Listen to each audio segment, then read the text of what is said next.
कैसी है मिसाल?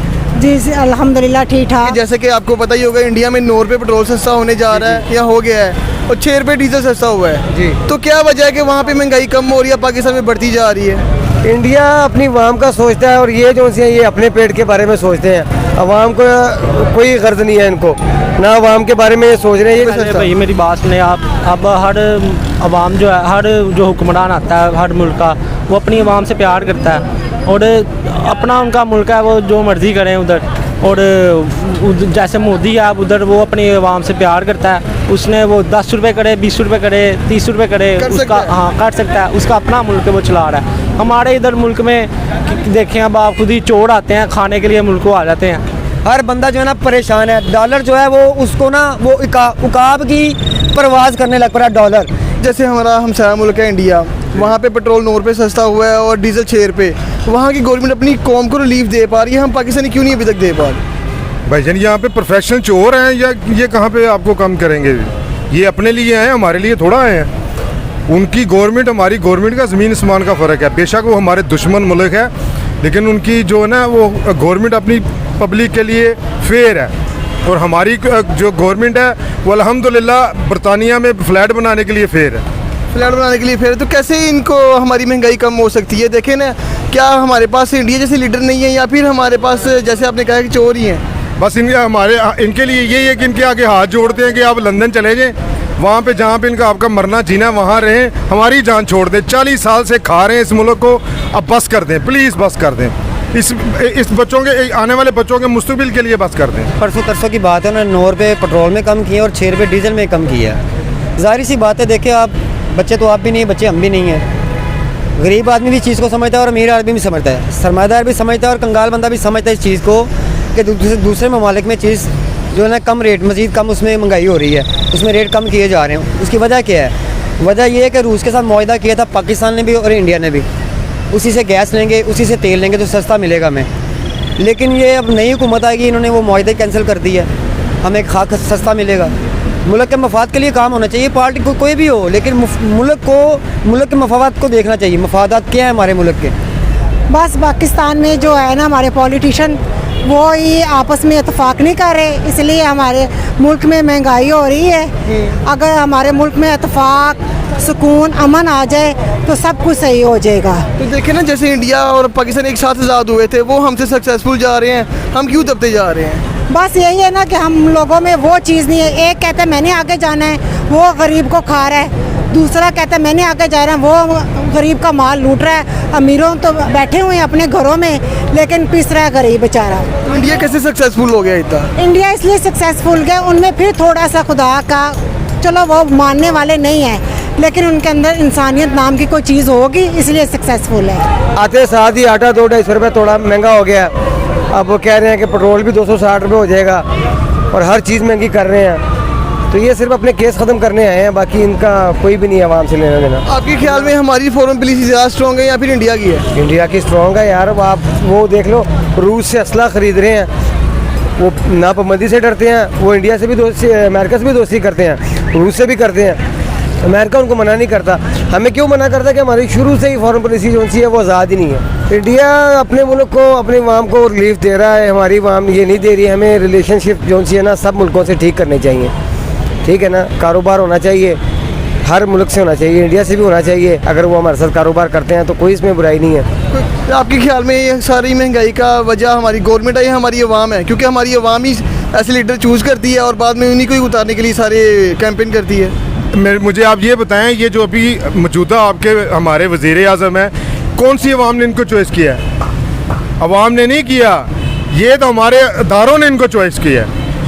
हमारे इदारों ने इनको चॉइस किया है, किसी आवाम ने, किसी ने नहीं इनको चॉइस किया। इदारे लेके आए इन लोगों को। जो 2 नंबर हुई है, ड्रामेबाजी हुई है, पूरी दुनिया ने देखा, पूरी कौम ने देखा। मुझे आप ये बताएं कि एक इंसान है, ये मेरी शॉप है, यहाँ पे अगर कोई बंदा आता है ना, ये एक लड़के को रख लो, लेकिन उसके ऊपर कोई पर्चा हुआ है, उसने कुछ जुर्म किया हुआ है, तो मैं उसको अपनी दुकान पे, एक प्राइवेट दुकान के ऊपर उसको मैं मुलाजम नहीं रखूँगा। तो हमारे मुल्क का बेल पे है, ये हमारे जो आला अदलिया है, अब हमारे आला जो अदारे हैं, इन्होंने उनको ज़मानत दी हुई है, वो मुजरिम आके इस मुल्क का वज़ीर आज़म बना है तो वो वहाँ पे यही कुछ होगा मेरे भाई। कि ये तो इंसल्ट है, हमारी पूरी दुनिया के अंदर इंसल्ट है कि एक बंदा मुजरिम है, बेल पे आया हुआ है यार बाहर, वो बंदा आके इस मुल्क का वज़ीर आज़म बन गया। इससे आगे हम क्या कर सकते हैं? इससे बड़ी हमारी बदकिस्मती क्या हो सकती है? अगर वज़ीर आज़म या इसके सियासतदान चेंज हो जाएं तो क्या महंगाई कम हो जाएगी? बस ये चेंज अल्लाह, देखिए मेरी बात सुने, 30-40 साल से हम देख रहे हैं इनको, पीपल पार्टी को देखा है, उसको हम पहले सपोर्ट करते रहे हैं, नवाज शरीफ है, ये लोग इनको 30-40 साल से हम देख रहे हैं। इन्होंने क्या किया? मैं ये पुल बना के दिया, इस पुल के अंदर भी बरतानिया पैसे गए हैं। ये जो कोई भी प्रोजेक्ट बनता है ना, उसके पीछे इनके अपने पैसे होते हैं, ये खुद पैसे बनाते हैं। डैम क्यों नहीं बनाते? डैम के अंदर पैसे बनते नहीं है, डैम के अंदर पैसे लगाने पड़ते हैं, इसलिए आज तक किसी बंदे ने हमारा डैम नहीं बनाया। ये पुल क्यों बनाते हैं? इसके अंदर ठेके अपने चाचियों को, मामियों को, दादियों को दिए जाते हैं, अपने भतीजियों को, अपने रिश्तेदारों को दिए जाते हैं। डैम के अंदर ठेके का कोई चक्कर नहीं है, वहाँ पे सारे लगने हैं वहाँ पे, इसलिए डैम बनाता कोई नहीं। ठीक है, इसी तरह हम बात करते जाए इंडिया की, वो कैसे सक्सेसफुल जा रहा है, ये थोड़ा सा गाइड करेंगे आप? वो तो मैंने आपको पहले बताया कि उनकी जो गवर्नमेंट है ना, वो अपनी आवाम के लिए फेयर है। हमारी गवर्नमेंट है जो अपने फ्लैट बनाने में फेयर है, अपनी जायदादों बनाने के अंदर फेयर है, बस सिंपल बात है। कोई मैसेज देना चाहोगे पाकिस्तानियों को? मैसेज यही देना चाहूँगा, हक और सच के साथ चलो। चाहे आपके सामने आपका बाप भी खड़ा है ना, आप हक और सच के साथ चलो। मत देखो कि जी इमरान खान अगर गलत काम कर रहा है उसको गलत कहो, अगर नवाज शरीफ गलत काम कर रहा है उसको बोलो कि ये गलत कर रहा है। आप हक के ऊपर चलो, हक और सच के ऊपर चलो। हमें किस चीज़ में फ़ायदा है, हमारी आवाम को किस चीज़ में हेल्प मिल सकता है। अब ये देखें, पिछले वीक में हमदा साहब ने कहा जी कि हम सब्सिडी दे रहे हैं 2 अरब रुपए की, 200 अरब रुपए की सब्सिडी दे रहे हैं इन चीज़ों पे। मुझे ये बताएं कि 200 अरब रुपया वो कहाँ से लाएंगे? क्या वो जो कौम की लूटी हुई रकम उसमें से ला के देंगे? या जो इन्होंने मुर्गी आते साथ ही, मुर्गी नहीं की है ना, सदर है ना मुर्गी के, इन्होंने आते साथ मुर्गी 436 पे पहुँचा दी है, या उस बढ़ाए हुए पैसे में से वो 200 अरब सब्सिडी निकाल के देंगे? हमें बस इस चीज़ का जवाब चाहिए। सहाफ़ी ने भी यही जवाब मांगा था उनसे कि जी मुझे जवाब इस चीज़ का दे दें, तो अवाम भी ज़ाहिर बात इसी चीज़ का जवाब मांगी। शौर हो गया हमारे में भी, हम भी बात शौर हो गए हुए हैं। अब हमें भी इल्म हो गया भाई कि चीज़ों में कहाँ उड़ती हैं और कहाँ चलती हैं और कहाँ स्टैब्लिशमेंट करती है। हम मुसलमान कौम होने के नाते एक इंडिया को अपना दुश्मन भी समझते हैं, पर वहाँ पे महंगाई भी कम है, वहाँ पे एजुकेशन भी अच्छी है, वो हमेशा हमसे आगे क्यों जा रहा है? हालांकि हम मुस्लिम कौम है, हमें जो चीज़ें हम पे लागू होनी चाहिए वो खुद पे लागू करके खुद को तरक्की की तरफ लेके जा रहे हैं। देखे जी, वो वहाँ पे हिंदुआतवा पे रखते हैं वो अपना अकीदा सारा, मुसलमानों को उन्होंने साइड पे लगाया हुआ है। आपके सामने मजालिम हो रहे हैं कश्मीर में भी, इंडिया में भी मुसलमानों को जीना हराम किया हुआ है। जिस तरीके से आप देखेंगे पाकिस्तान में अगर 24 करोड़ मुसलमान है तो इंडिया में हमसे ज़्यादा मुसलमान है। भाई बात ये है, ज़्यादा मुसलमान ज़्यादा को तो दबाते हैं। अब हमारे ये 22 करोड़ आवाम जो है उसमें 20 करोड़ तो मुसलमान ही होगी इंशाल्लाह ताला, 2 करोड़ होगी जो गैर मुस्लिम होंगे। आप ये देखें कि उन्होंने यहूदो नज़ारा जो होते हैं ना, वो अपने जैसे लोगों को दोस्त यार रखते हैं, मुसलमानों को कभी वो यार दोस्त नहीं रखते। यहूदो नसारा हमारे शुरू से ही दुश्मन है और इनसे हमें पिंगे बढ़ानी नहीं चाहिए। ये लोग जब भी आते हैं दोनों भाई ये पिंगे बढ़ाते हैं, कभी इंडिया के साथ कभी किसी के साथ, मुल्क के मफादात के लिए काम नहीं करते। अब ये देखें, यहाँ से लेके वहाँ तक कम से कम भी 400 से 500 स्टॉल लगता था गरीब लोगों का। महंगाई इतनी होगी भैया, लोग किलो घी का पैकेट जिसमें हंडियाँ पकनी है 3 टाइम की, या 3 टाइम लोगों ने या 2 दिन निकालने हैं, जिनके बच्चे हैं उन्होंने परोठे भी खाने हैं, उन्होंने नाश्ते भी करने हैं, किसी घर मेहमान है, ज़ाहिर कल घी के बगैर कोई चीज़ तो पकेगी नहीं। वो 520 रुपये, 510 रुपये, 500 रुपये किलो हो गया हुआ है। आटा भी पहुँच से दूर है। इस बार जो करना गया वो 2200 रुपये मन है, यानी कि हमारे जैसे जो गरीब लोग हैं वो तो मज़ीद पिसते जाएंगे। अब जो हमारा रोज़गार था, इन्होंने आते सार ये देखे, ये नई हुकूमत है, ये गरीबों के दोस्त, यानी इधर कैमरा ज़रा दिखाएं ज़रा पीछे भी, ये टोटल जितनी भी गरीब आवाम थी ना, मजदूर तबका जो रेडी लगाता था, वो ठेले वाला, वो कोई ज़मीन पे बैठ के जो फट्टा लगाता था, इन्होंने सब के फट्टे उठा दिए हैं सफाई के नाम पे, यानी कि गुरबत मकाओ। अब ये इस तरह के ओचे हथकंडों पे आगे में हैं, इस तरह इनको नहीं करना चाहिए। पहले भी पंजाब हुकूमत इन्होंने की है, 30 साल इन्होंने की है, 30 सालों में ऐसा काम नहीं किया था, कभी गरीबों को तंग नहीं किया था। अब इन्होंने गरीबों के भी ठेले उठवा दिए हैं क्योंकि रोज़गार कमाए ना। ईद से लेकर अब तक किसी ने ठेला लगाया नहीं, ना किसी ने रोज़ी रोटी कमाई है, हर बंदा परेशान है। यहाँ पे जितने भी आपको लोग नज़र आ रहे हैं सब वो यही ठेले वाले, रेडी वाले हैं, जिन्होंने यहाँ पे अड्डा लगाना होता था, अपने बच्चों के लिए रोज़गार लेके जाना होता था। हमजा साहब ने आते ही DCO साहब को ऑर्डर कर दिए हैं सब गरीबों को उड़ा दें। अब वो देखें पूरे पंजाब में जहाँ जहाँ स्टॉल लगते थे, रेडी बांधते, जितने सब्ज़ी फरोश थे, फल फरोश थे या दूसरे ज़रूरत ज़िंदगी जो चीज़ें बेचते थे, इन सब को उन्होंने उठा दिया है। यानी कि आते ही गरीबों पे इन्होंने बम गिरा दिया कि सब ये दूसरी हुकूमत ने किया था। हालांकि इनकी हुकूमत आई हुई 1 माह से ज़्यादा हो गया हुआ और ये 1 माह हो गया हुआ, ईद को भी 1 माह पूरा नहीं हुआ गई को। अभी तक किसी का अड्डा नहीं लगा, अभी तक किसी ने यहाँ पे रोज़गार कमाया नहीं। हर बंदा दूसरों से आके उधार पैसे लेता है और अपना गुजर बसर कर रहा है। कब ये हुकूमत जाएगी, कब ये इनके जो नामुराद टेंट हैं ये उठेंगे, कब गरीब लोग अपनी ना रोज़ी रोटी कमा सकेंगे। इस महंगाई में अब किसी चीफ जस्टिस को, किसी ह्यूमन राइट्स को कुछ नज़र नहीं आ रहा कि गरीबों का क्या हाल है। कोरोना के अंदर जो पीटीआई की हुकूमत थी, उन्होंने लोगों को घर घर रिलीफ दिया, राशन बांटा।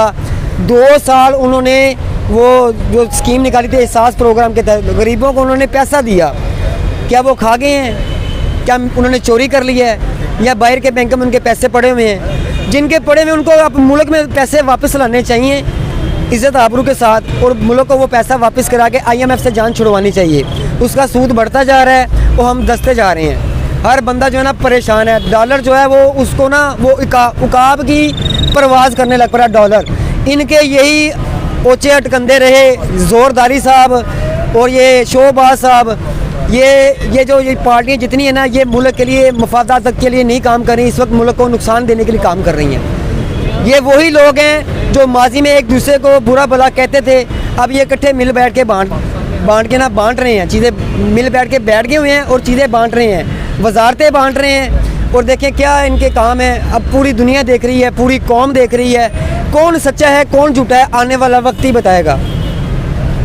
अब जिस तरह के ओछे अटकंदे पे हुकूमत आ गई हुई है, लोगों को जीने भी नहीं दे रही, लोगों को काम करने भी नहीं दे रही कि फारग बैठ जाओ, खाना जंगी छिड़ जाए। ज़ाहिर बात है गरीब आदमी कोई भी होगा अपने बच्चों को भूखा मरता नहीं देख सकता। कोई भी इंसान है जो दिहाड़ीदार बंदा है, ख़ास करके वो उठेगा क्या करेगा? बच्चों को भूखा मरता देखेगा या लोगों को मारेगा या लोगों को लूटेगा, कत्ल गारत करेगा, चोरी डकैती की वारदातें बढ़ेंगी, क्राइम बढ़ेंगे। ये चीज़ नहीं सोचते। ये तो इनका कारोबार बढ़ना है, इदारों का कारोबार बढ़ेगा, वो चोरों डाकों को पकड़ेंगे फिर छोड़ देंगे। यही चीज़ होती है, यही होता आ रहा है, यही होता रहेगा। ये निज़ाम बदलेगा जब सदारती निज़ाम आएगा। 1 मैन शो जब होगा ना, तब ये सारे मामला ठीक होंगे कि एक आदमी हो जो सबको हैंडल करे। कोई वज़ीर आला ना हो, कोई चोर डाकू नीचे तबके का ना हो जो एक दूसरे की चोरी छुपा सकें और उस पर पर्दा डाल सकें। ये सब नामुराद हैं। ये समझ लें इनको कब्र के कीड़ों ने अभी से खाना शुरू कर दी। इनकी शक्लें देख लें, रौनकें नहीं रही इनके चेहरों पे। अल्लाह ताला की लानतें पड़नी शुरू हो गई हैं और हमारे जैसे लोगों की बद्दुआएं जो है ना अब लगनी शुरू होगी इंशाअल्लाह ताला। ये मुंह दिखाने के काबिल नहीं रहेंगे। ये सारे लोग जो पाकिस्तान के ख़िलाफ़, पाकिस्तान के मफादात के ख़िलाफ़ काम कर रहे हैं।